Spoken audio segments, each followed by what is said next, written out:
guys, ayan, naggawa tayo ng chicharon. So, kailangan natin gumawa ng ating sausawan. So, ayan, meron tayong red na sibuyas. Sakto, may nagbigay sa akin, ang dami. And then, ayan, kalamansi, bawang, asin, sili. Ayan, ang sili natin. Nakapitas tayo doon sa backyard.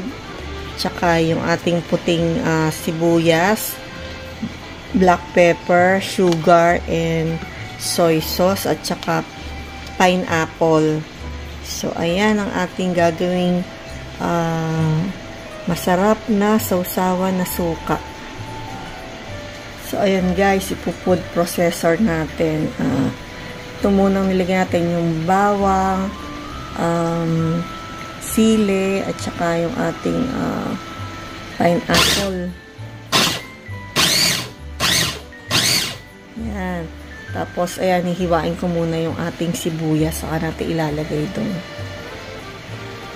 So, ayan guys, nahiwa na natin yung sibuyas.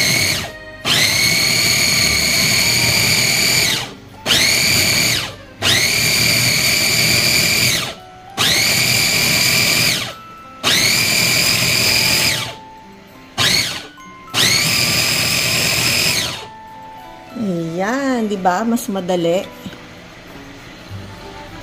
Mas madali siya, guys. Di ba? Parang hindi pa yung sili.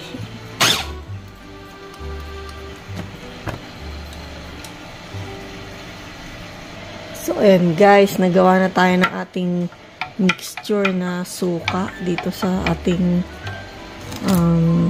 pitcher. So, ayan, 2 liters yan.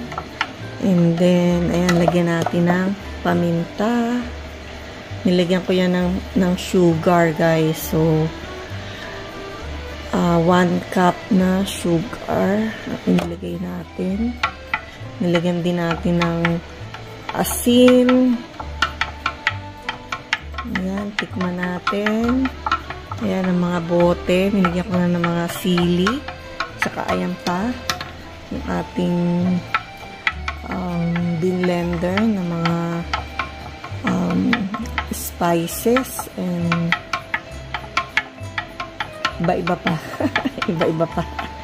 So, ayan guys. Tikman natin. Ano lasa. So, wow. Ang sarap guys.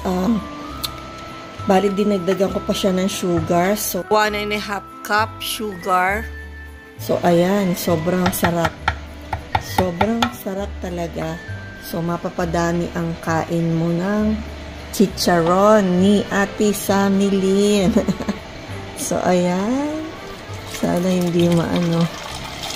Dadagdagan na lang natin ulit yung mixture. Ito. Kasi, masyadong aapaw. Kaya, ayan. Lagay muna natin. And then, hap-hap.